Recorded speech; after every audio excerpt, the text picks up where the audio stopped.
une persécution rare parce que il n'est pas habituel que des personnalités aient la capacité à résister, comme il l'a fait, aux différentes violences qu'il a subies depuis un certain nombre d'années, aux côtés de ses conseils, aux côtés de ses partisans, aux côtés de ses militants. Lorsque je suis venu à Dakar, j'avais pleinement conscience de l'importance de ce procès, évidemment, la pantalonnade qu'essayait de mettre en place le régime, ce simulacre de démocratie et de justice pour justifier l'élimination politique, mais potentiellement aussi physique d'un opposant. Je savais les morts qui nous contemplaient et je l'ai énoncé dans la perspective d'une éventuelle intervention et tentative d'opposition de la part du régime à ma venue. Et très conscient des risques qu'il existait, non seulement, évidemment, comme c'est arrivé, de refoulement, détention, expulsion, mais éventuellement d'incidents qui auraient pu être provoqués sur le territoire sénégalais au prétexte de la situation et des conséquences qu'ils auraient pu avoir, y compris sur mon intégrité physique. Donc nous n'étions pas venus naïvement et nous savions parfaitement au risque auquel l'on était confronté. On avait appris peu avant mon arrivée que l'Élysée avait dépêché une mission en toute urgence, juste après ma désignation, sur le sol de Dakar, avec la numéro 2 de la cellule de l'Élysée en personne, qui s'était rendue au palais présidentiel afin de tenter, selon les mots de l'Élysée, de trouver une solution à la situation politique du Sénégal. Et donc on se retrouve dans une situation où la France encore considère qu'elle a à intervenir dans le jeu supposément démocratique du pays pour décider ce qui devrait intervenir, quelle élection et dans quelles conditions. Cela fait des années que M. Sonko dénonce ces interventions. Cela fait des années que M. Sonko dénonce cette compromission des autorités sénégalaises à l'égard de la France et la perte de souveraineté que cela implique, particulièrement défendre un multilatéralisme, défendre la possibilité de pouvoir s'appuyer sur plusieurs alliances avec de grandes puissances ont pour objectif de les mettre en concurrence entre elles pour servir, in fine, leur peuple. Ceux qui le font pour accaparer des ressources sont des traîtres. Ceux qui le font pour améliorer la compétitivité de leurs économies, pour améliorer les investissements dans leur pays, sont des personnes qui travaillent pour le peuple.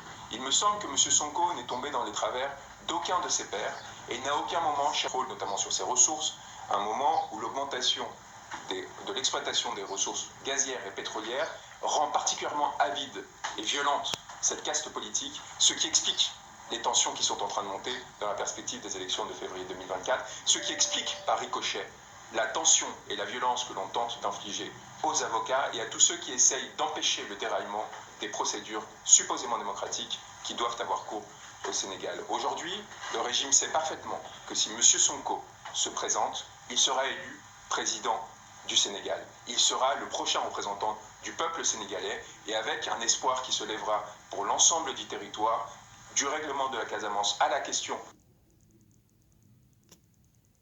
des gazières, pétrolifères, la répartition des ressources de façon générale, l'intégrité territoriale du pays et aussi une évolution géopolitique majeure qui inquiète encore une fois la France, qui craint de perdre l'un de ses derniers soutiens en Afrique de l'Ouest et peut-être en Afrique francophone avec la Côte d'Ivoire, soutien qu'elle est prête à tout pour garder, y compris en faisant refouler un de ses ressortissants sur le territoire de Dakar, en demandant à M. Macky Sall d'y parvenir, de façon à éviter une alliance politique qui pourrait être générée entre la force d'opposition et des représentants comme moi, d'une partie de la population française qui est aujourd'hui lourdement opposée à M. Macron. Car il ne faut pas se tromper aussi sur ce point. M. Sonko n'a pas fait appel à moi seulement en tant qu'avocat et en tant qu'avocat pénaliste. M. Sonko sait parfaitement ce que je représente en France et l'importance d'une alliance qu'il doit constituer alternative au régime corruptif qui aujourd'hui lie le Sénégal et la France. Il sait l'importance pour le Sénégal et pour le peuple sénégalais de s'allier au peuple français.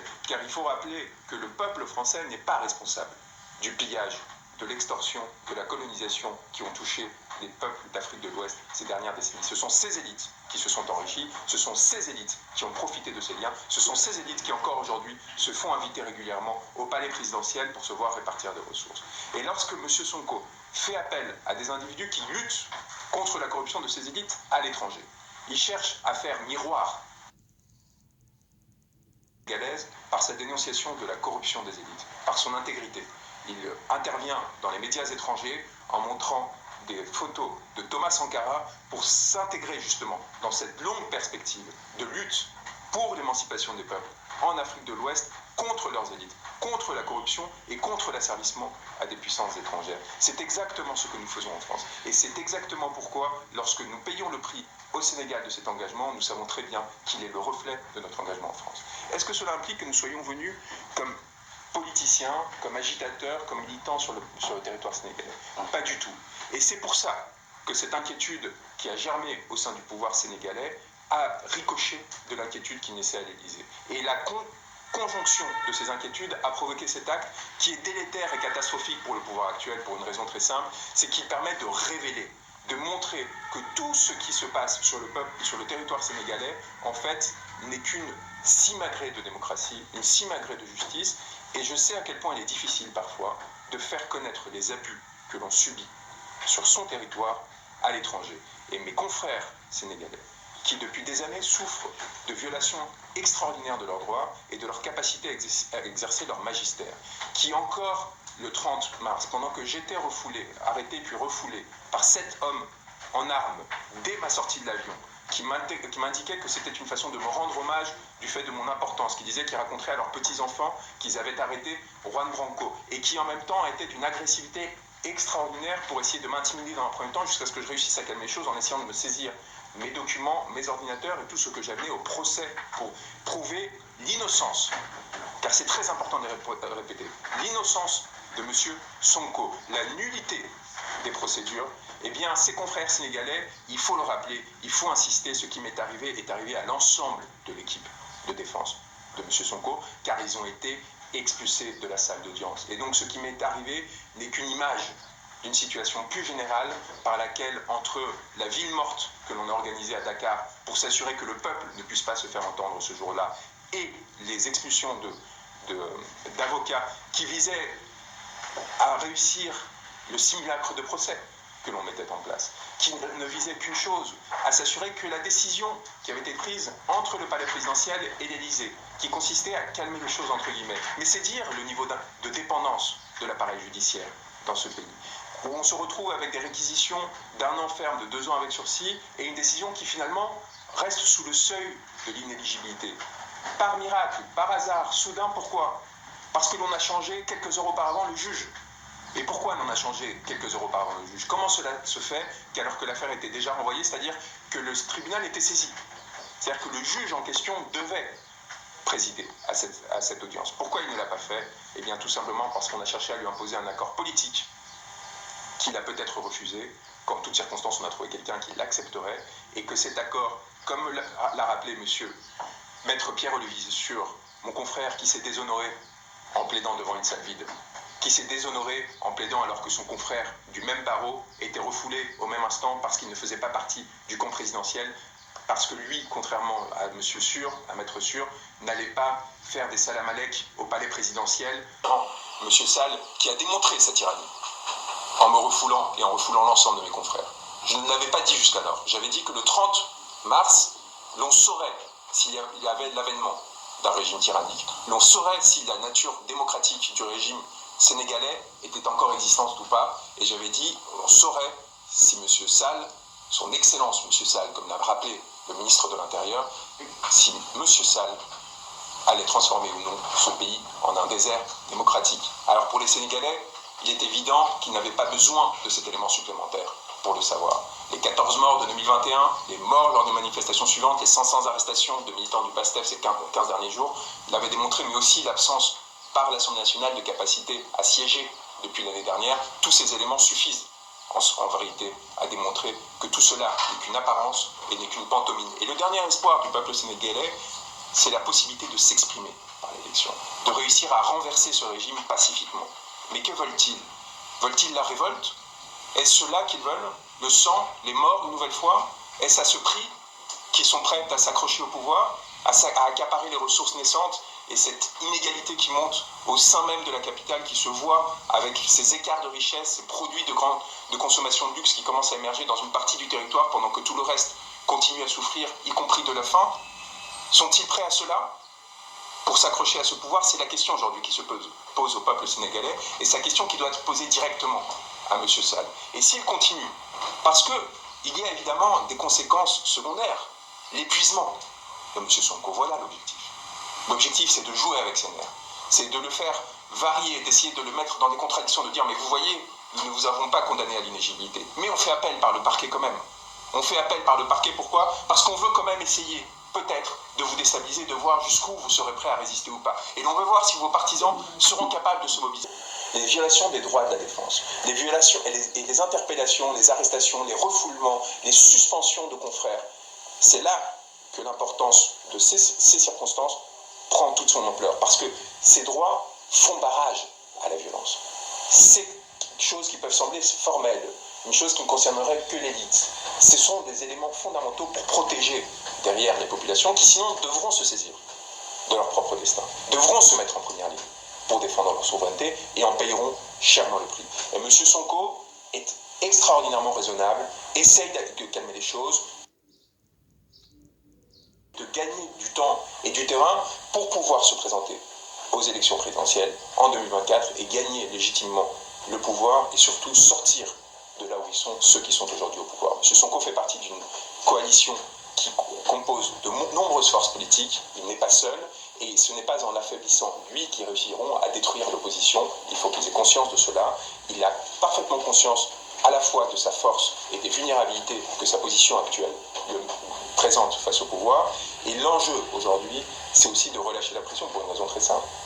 Messieurs, mesdames, M. Sonko est très probablement votre prochain président. Et un président qui arrive épuisé à ses fonctions, parce qu'on l'aura harcelé pendant des mois et des mois, sans avoir laissé le temps à cet homme de se préparer, de préparer le programme de gouvernement qui arrive. M. Sonko, depuis des années, le fait. Depuis des années, publie des ouvrages, travaille sur l'éducation, avec son ouvrage Solutions, ainsi de suite, s'assure justement que ce travail est fait. Mais on essaye de le faire oublier, de lui faire oublier le peuple sénégalais. Et on essaye de le présenter comme quelqu'un qui serait obsédé par son propre destin. C'est ça l'objectif. Quand vous harcelez quelqu'un, quand vous harcelez un opposant, évidemment, il est obligé de se défendre.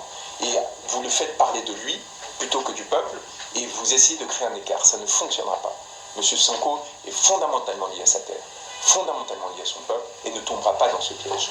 Mais vous, ayez conscience de la stratégie qui est adoptée, des conséquences qu'elle peut avoir, et de la fragilisation générale qui peut intervenir pour le peuple sénégalais. Nous avions préparé, et je vais vous dire un mot avant évidemment de répondre à vos questions, sur l'aspect purement juridique. Parce qu'encore une fois, nous avons parfaitement conscience de la dimension et de la nature fondamentalement politique de cette procédure. Nous avions préparé des conclusions de nullité et de relax que l'on va vous partager. Et on va vous les partager pour une raison très simple.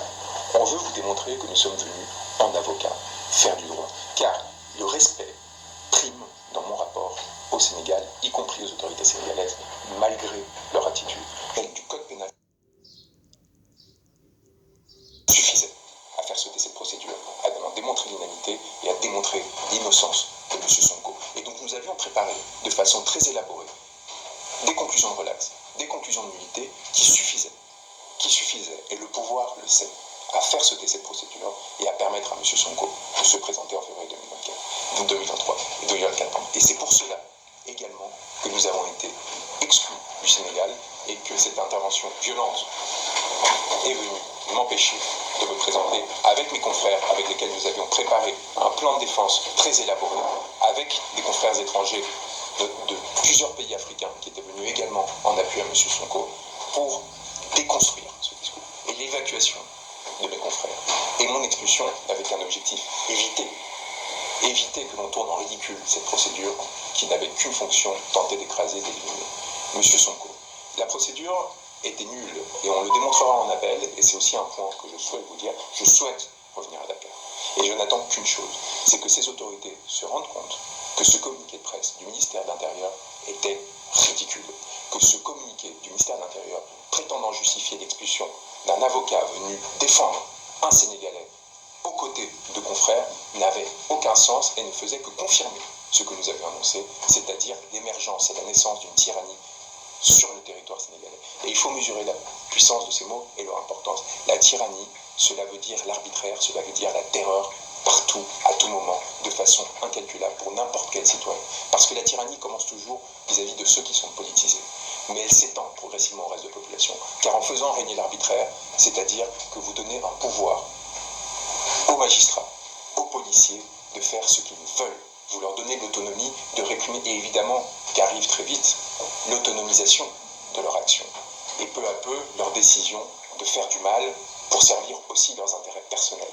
Et c'est pour ça qu'il faut tenir en le plus grand mépris des régimes autocratiques, parce qu'ils font trembler l'ensemble de la population, y compris pour des raisons non politiques, à terme. Et donc il faut lutter férocement, et j'invite le peuple sénégalais à lutter par tous moyens contre l'installation de cette tyrannie, car le risque est immense pour eux, à terme, d'en s'ouvrir des conséquences qu'ils n'imaginent même pas. La préservation de l'îlot démocratique qui a été le Sénégal pendant des décennies est essentielle pour le Sénégal et pour le reste de la sous-région, à un moment où justement nous arrivons à une bascule des peuples, à une bascule de l'Afrique de l'Ouest dans une nouvelle phase, la phase finale de la décolonisation, après la décolonisation formelle, la décolonisation des esprits, la décolonisation économique, et il faut absolument que cette décolonisation ne se fasse pas au profit de potentats, au profit de petites élites corrompues, mais au profit du peuple qui doit se saisir de son destin, profiter de l'augmentation des moyens qui va lui être attribuée pour investir dans l'éducation, dans les services publics, comme le propose M. Sonko, afin de s'assurer que vous puissiez devenir une grande puissance qui sera regardée avec respect dans le monde entier. La France, le peuple français, plutôt que la France, parce que la France, en tant qu'État, continue à jouer à ses petits jeux de manigance et continue à penser qu'elle peut envoyer des délégations secrètes de palais en palais pour essayer de manigancer et manipuler le peuple. Le peuple français regarde avec une admiration extraordinaire ce qui est en train de se passer depuis plusieurs années au Sénégal, car le niveau de résistance qu'a démontré le peuple sénégalais est inédit. Sa capacité à résister depuis des années aux offensives politiques, judiciaires, du pouvoir actuel pour essayer d'écraser l'opposition est admirable et assez singulière. C'est très rare de voir comment une force comme celle-ci s'installe. Et encore une fois, votre présence aujourd'hui, ici, le démontre aussi, car